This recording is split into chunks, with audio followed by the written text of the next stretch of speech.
Yekela ukudla imali ibingakafiki kuwe, ingakho ingena iphume. Yebo, nawe siyakwazi lokho, futhi nesiqiniseko sokuthi usukhathele ikona. Manje umbuzo uthi, uhleli wenzani-ke ngalokho ngoba uyazi ukuthi isifo esihlale sikuphatha njalo and ashayi wena wedwa. So, lana-ke bafethu number 1 wethu ngikhuthaza ukuthi ake siyekeni ukuthi sidle imali ibengakafiki kithi, yabo.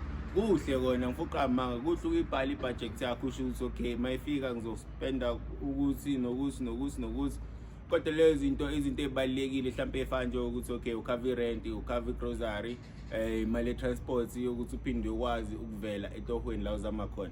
Kodwa bese ubakhona lemicabango le abathi ama-impulsive thoughts mfethu yabo, le micabango le engazelele lethi mayivele ifika nawe bese ubuswa umuzwa bese kuhamba ikhadi passage, yabo leyo nto leyo. So ngiyakhuthaza kakhulu-ke bafethu